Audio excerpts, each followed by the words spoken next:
Hello guys, आज हम start करने वाले हैं क्लास 11 के हिंदी का कबीरदास जी का जीवन परिचय। गाइस, ये मोस्ट इम्पॉर्टेंट रहता है फॉर एग्जाम्स। और कबीरदास जी का नाम सबने सुना होगा, अच्छे से इनकी कविताएं पढ़ी होंगी, दोहे पढ़े होंगे, छंद पढ़े होंगे। तो आइए स्टार्ट करते हैं इनका जीवन परिचय। फर्स्ट ऑफ ऑल आपको बनानी होती है एक टेबल, जिस टेबल में सारी इंपॉर्टेंट चीज़ों को करना होता है मेंशन। फॉर एग्जाम्पल इनका नेम, तो इनका नेम है संत कबीरदास। और अन्य नाम की बात करें तो इनको कबीर साहब, कबीरा, कबीर परमेश्वर के नाम से भी जानते हैं। जन्म का जो वर्ष रहा था वो था 1398। सन जो थी वो 1398 में इनका जन्म हुआ था और जन्म स्थान है बनारस, उत्तर प्रदेश। मृत्यु की बात करें तो सन 1518 में इनकी मृत्यु हुई थी। मृत्यु स्थान था मगहर, उत्तर प्रदेश। तो इनकी जो मृत्यु हुई थी बॉस, वो हमारे यहाँ ही हुई थी, मतलब उत्तर प्रदेश में हुई थी। इनका जो पेशा था, अब पेशे का मतलब होता है व्यवसाय या फिर जो काम करते हैं आप लोग, उसकी बात हो रही होती है। सिंपली यहाँ पर उसी की बात हो रही होती है। तो ये कवि थे, दार्शनिक थे, गीतकार थे, जुलाहा थे। और काल, ये भक्ति काल में आए थे, मतलब भक्ति काल में इनका जन्म हुआ था। इसके बाद इनकी माता और पिता का नाम देखें तो माता का नाम था नीमा और पिता का नाम था नीरू। और पत्नी का नाम था लोई। संतान इनकी दो थी, पुत्र का नाम था कमल और पुत्री का नाम था कमदी। गुरु का नाम था स्वामी रामनंद और रचनाएं थी साखी, संबद, रेमिनी। तो ये जो पति पत्नी वाला नाम है ना, पति पत्नी बच्चे, ये चीजें आप चाहें तो लिख सकते हैं, अदरवाइज आप इसको मिस भी कर सकते हैं, क्योंकि जितनी ज़्यादा डिटेल में हम चीज़ों को एक्सप्लेन करते हैं उतना अच्छा इंप्रेशन पड़ता है हमारा एग्जामिनर के ऊपर और उतने अच्छे मार्क्स मिलते हैं। तो अगर चीज़ें याद हैं तो लिखने में कोई बुराई नहीं होती बॉस। चलते हैं नेक्स्ट। तो नेक्स्ट आपको क्या करना है, इसी जीवन परिचय को लाइन बाय लाइन देना है। फर्स्ट ऑफ ऑल सारी चीज़ों को ठीक से लिखिएगा, लाइन बाय लाइन लिखिएगा, सेंटेंसेस को ठीक से बनाइएगा। वही चीज़ें लिखनी होती हैं जो आपने ऊपर एक टेबल में दी होती हैं। अब टेबल में लिखना मतलब ये टेबल जो बना रखी थी ना मैंने ऊपर, ये बनाना हर किसी के बस की बात नहीं है, क्योंकि लोग याद ही नहीं करते। जिसने याद किया है वही इस टेबल को बना सकता है और सारी चीज़ों को मेंशन कर सकता है। संत जो थे ज्ञानश्रेय निर्गुण काव्यधारा के प्रवर्तक कबीरदास का जन्म संवत 1456 में हुआ था, यानी सन जो थी वो 1398 ही थी। संवत की बात करें तो 1456 रहा था कि ज्येष्ठ शुक्ल पूर्णिमा सोमवार को हुआ था। इस संबंध में निम्नलिखित दोहा प्रसिद्ध है। तो इसके संबंध में मतलब उनके जन्म के संबंध में एक दोहा भी दिया गया है। क्या दोहा है याद कर लीजिएगा, अगर आपको और अच्छा इंप्रेशन डालना है एग्जामिनर पर तो याद कर लीजिएगा। 1455 साल गए चंद्रवर एक ठाठ ठये, जेठ सुदी बरसायत को पूरनमासी प्रगट भय। पूरनमासी प्रगट भय, कबीर चरित बोध। तो ये आप याद कर लीजिएगा। एंड उनके लाइफ के बारे में आपको जो भी पता है वो सारा डिटेल में लिख दीजिएगा ऐसे पैराग्राफ बनाकर।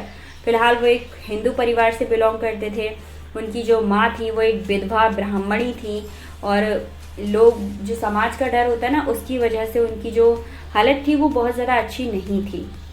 ठीक है, तो जहाँ से जिन्होंने लोक लाज के कारण ना उनकी मदर ने भय से काशी के लहतारा नामक स्थान के तालाब के किनारे उन्हें छोड़ दिया था, जहाँ से नीरू नामक एक जुल्हा ने, मतलब एक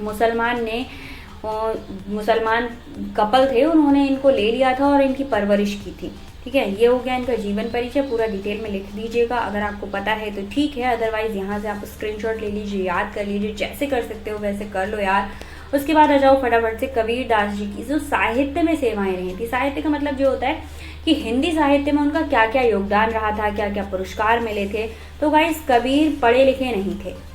सबसे इम्पोर्टेंट बात है कि कबीरदास पढ़े लिखे नहीं थे, किंतु ये बहुत बहुश्रुति होने के साथ साथ उच्च कोटि के प्रतिभा से संपन्न थे। आचार्य हजारी प्रसाद द्विवेदी ने यह स्पष्ट कहा है कि कविता करना कबीर का लक्ष्य था। कविता तो उन्हें संत मेट में मिली वस्तु थी, उनका लक्ष्य लोकहित था। इस दृष्टि से उनके काव्य में उनके दो रूप दिखाई देते हैं। फर्स्ट सुधारक रूप तथा सेकंड है साधक। साधक मतलब भक्त हो सकता है, भक्त का जो रूप होता है। उसके बाद वाले रूप में ही उनके सच्चे कवित्व के दर्शन होते हैं। तो कबीर का जो कबीर सुधारक रूप था उसके बारे में 2 लाइनें लिख देनी है। एंड कबीर का जो साधक यानी भक्त वाला रूप था उसके बारे में आपको लिख देनी है 2 लाइन्स। तो ये हो गया हमारा कबीरदास जी की साहित्यिक सेवाएं क्या रही थी। उसके बाद आ जाइए कबीरदास जी की कृतियां।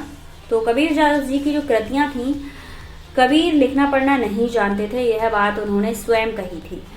मसी कात छुए नहीं, कलम गयो नहीं हाथ, उनके शिष्यों ने उनकी वाणियों का संग्रह बीजक नाम से किया था, जिनके 3 मुख्य भाग हैं, साखी, संवाद और रैमनी। ठीक है, हजारी प्रसाद द्विवेदी के अनुसार बीजक का सर्वाधिक प्रामाणिक अंश साखी है, इसके बाद संवाद और अंत में रैमनी का स्थान है। तो गाइस यहाँ पर ये देख लीजिए कि जो इंसान पढ़ना लिखना नहीं जानता था उसने इतना कुछ किया, इतनी चीज़ें हमें दी, और आज हमारी हिंदी की दुनिया में एक जाना माना नाम है कबीरदास जी। उन्हें छोटे से छोटा बच्चा जानता है। सोचिए आज के टाइम में ऐसा हो सकता है क्या? कमेंट करके ज़रूर बताना अगर किसी आपके आसपास कोई ऐसा इंसान है जिसका किसी भी सब्जेक्ट में इतना ज़्यादा इंटरेस्ट हो तो। इसके बाद कबीरदास जी का जो साहित्य में स्थान था वो क्या रहा था। तो कबीरदास जी ने जीवन और संदेह के सदृश ही उनकी कविता में आडंबर शून्य है। कविता की यह सादगी ही उनकी बड़ी शक्ति है। न जाने कितने सहृदय तो उनके साधक रूप की अपेक्षा उनके कवि रूप पर मुग्ध हुए थे और उन्हें हिंदी के सिद्धिहस्त महाकवियों की पंक्ति में अग्र स्थान के अधिकारी मानते थे। मतलब कितने ही लोग थे जो उन्हें ये मानते थे कि वो सबसे आगे रहने वाले कवि थे। ठीक है, यहाँ पे हमारे कबीरदास जी के जीवन परिचय का हो जाता है लास्ट। होपफुली आपको सारी चीज़ें समझ आई होंगी। अगर कोई भी प्रॉब्लम होती है आप मुझे कमेंट कर सकते हैं। अगर आपके फ्रेंड्स को इसकी ज़रूरत होती है शेयर ज़रूर करना। मिलते हैं नेक्स्ट वीडियो में एक और जीवन परिचय के साथ। Thank you so much.